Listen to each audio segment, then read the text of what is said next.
গৌৰৱ গগৈৰ বিৰুদ্ধে মুখ্যমন্ত্ৰীৰ সংবাদমেলৰ পিছতেই সমগ্ৰ ৰাজ্যজুৰি প্ৰতিবাদ সাব্যস্ত বিজেপি দলৰ। নগাঁও চহৰতো বিজেপিৰ উত্তাল প্ৰতিবাদ। নগাঁৱত ৰহা বিধায়ক শশীকান্ত দাসৰ মুখতো গৌৰৱ গগৈৰ হাই হাই ধ্বনি। Gaurav Gogoi go back Pakistani agent হাই হাই ধ্বনিৰে উত্তাল নগাঁও চহৰ। নগাঁও নেহেৰুবালিৰ পৰা আৰম্ভ কৰা প্ৰতিবাদত নগাঁও বটদ্ৰৱা সমষ্টিৰ বিধায়ক ৰূপক শৰ্মা, বৰহমপুৰৰ বিধায়ক জিতু গোস্বামী আৰু ৰহা সমষ্টিৰ বিধায়ক শশীকান্ত দাসৰ অংশগ্ৰহণ। নগাঁৱৰ পৰা বিভূতি বৰাৰ প্ৰতিবেদন বটদ্ৰৱা লাইভ।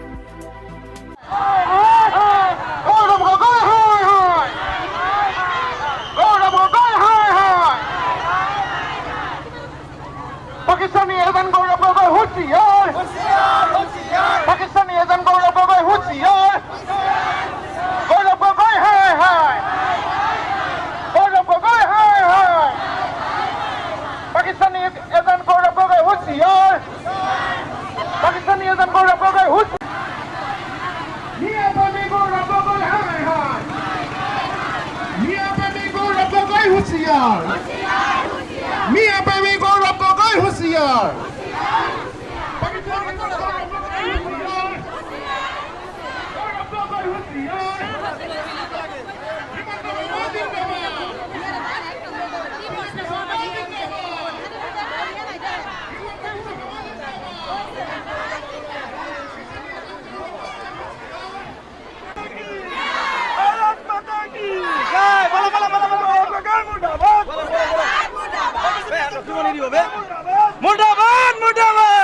মুখ্যমন্ত্ৰী ডক্টৰ হিমন্ত বিশ্ব শৰ্মা ডাঙৰীয়াই প্ৰেছ মিট যোগেদি সমগ্ৰ ভাৰতবৰ্ষত যিখিনি তথ্য উদঙাই দিলে, সঁচাকৈ আমি লজ্জাবোধ কৰিছোঁ।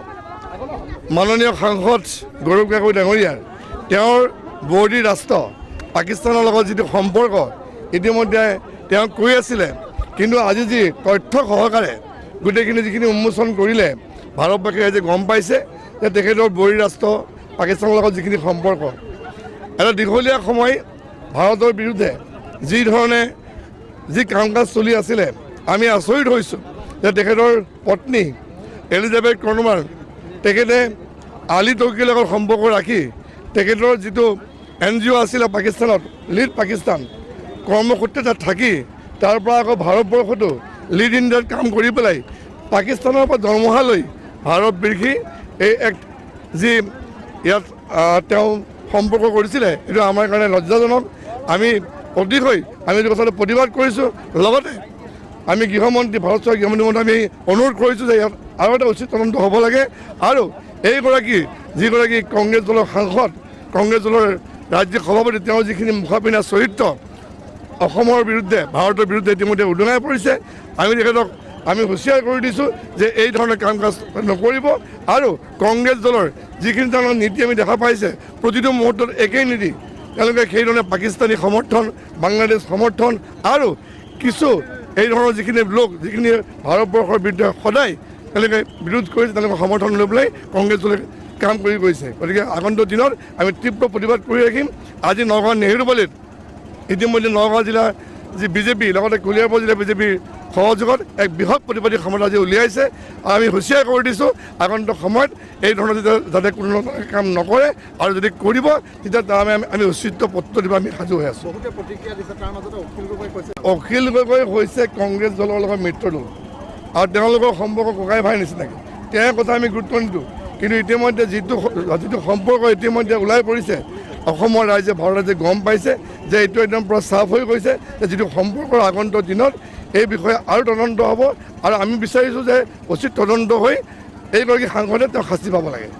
আমি নগাঁওবাসী ৰাইজে গৌৰৱ গগৈ ডাঙৰীয়ালৈ তিনিটা প্ৰশ্ন। আপুনি 10 দিন পাকিস্তানত কি কৰিছিলে?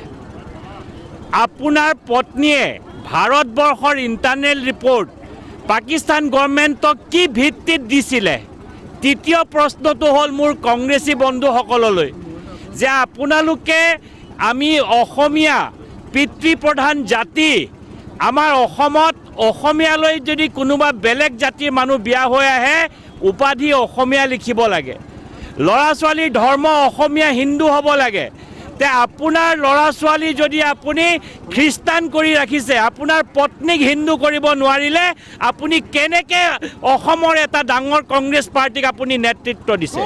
আপুনি কংগ্ৰেছৰ নামত, মই কংগ্ৰেছীসকলক দুখ লাগিছে, কংগ্ৰেছীসকলক আপোনালোকৰ নেতাজনে নিজৰ ঘৈণীয়েকক নিজৰ জাতিটোলৈ আনিব নোৱাৰিলে, ল'ৰা ছোৱালীয়ে নিজৰ জাতিটোলৈ আনিব নোৱাৰিলে, আপুনি অসমক কি সুৰক্ষা দিব?